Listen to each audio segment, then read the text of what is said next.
Welcome to Sotheby's Australia's August sale of important Australian and international art.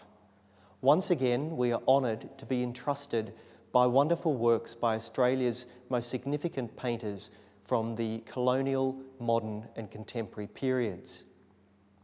A great highlight of the August sale is the estate of the late Mrs. Florence Violet Hale Lawrence. These 6 paintings and watercolours were collected by Mrs. Lawrence for her Toorak residence over many decades. The most historic painting from the Lawrence collection is Eugene von Gerard's Mount Tambo from the Omeo Station, painted in 1862.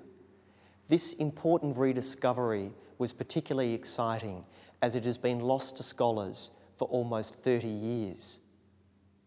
This painting, inscribed by von Gerard on the 12th of November 1862, is one of his rare and remarkable plein air sketches painted directly from nature. The work complements his great painting of Kosciuszko that now resides in the collection of the National Gallery of Australia. A significant work from the Lawrence collection is Arthur Streeton's Ocean Blue Lawn. Streeton returned to Australia in 1920 after spending many years abroad. In the early months of 1921, he travelled to the Lorne coast and here produced at least 5 significant paintings, each depicting aspects of the coastline at various times of the day. Ocean Blue Lawn is the most significant from this series and was specifically chosen by Streeton for his major catalogue produced in 1935. It is here offered for public auction for the first time in almost 30 years.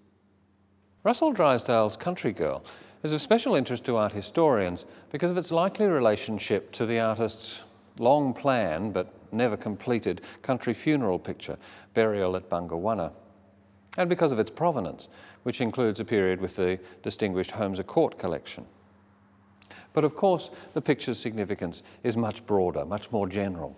It is one of the artist's wonderful images of Australian country women. Like the drover's wife or the gatekeeper's wife, Country Girl is a kind of feminine counterpoint to the artist's well-known character portraits of drovers and shearers. Painted in the very colours of the landscape in which she stands. A little plain, perhaps a little sad, but strong, gentle, patient. This young woman with her brave Sunday best hat epitomises the inner beauty of the women of the Australian bush frontier. Arthur Boyd is most renowned for his paintings known as Love, Marriage and Death of a Half-Caste.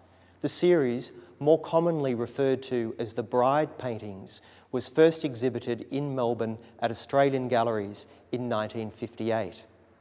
The exhibition caused a sensation. Critics and the public were alike confronted by the dramatic imagery that tackled the difficult subject of Indigenous Australians. When Boyd left Australia in 1960, it was this series of paintings which earned him his first international recognition. The Frightened Bridegroom is one of 15 major paintings from the original exhibition. It is one of the most iconic.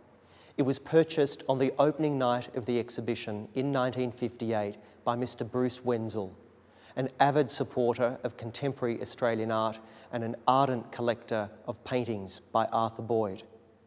Mr. Wenzel paid the grand sum of 125 guineas, and in subsequent decades, these pictures from the original series have sold for in excess of $1 million. We are thrilled to be entrusted with the sale of this magnificent painting, which is being offered for auction for the very first time. Although he's considered one of the pioneers of Australian abstract expressionism, John Olsen is in fact an artist totally committed to the representational, to images of animals, of people, but above all, of places, of landscape. This imposing, important painting is a case in point. While at one level it is non-objective, a harmony of gold and blue, a field of open and closed forms, of random dots and squiggles.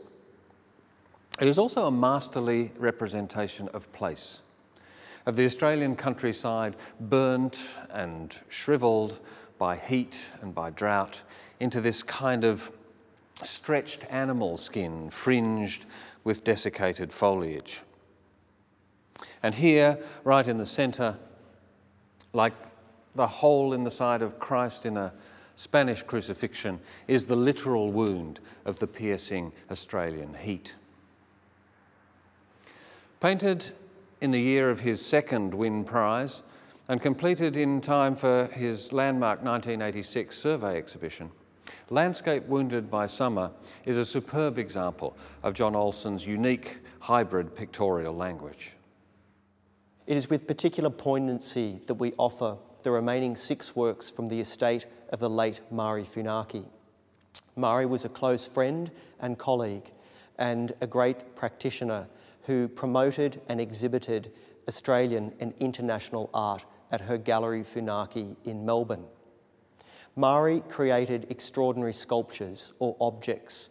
These works were exhibited at the Art Gallery of Western Australia and more recently, sadly, just after her passing, at the National Gallery of Victoria. My colleagues and I are particularly proud of this very carefully curated and assembled sale, and we look forward to welcoming you to the viewings in Melbourne and Sydney in the coming weeks.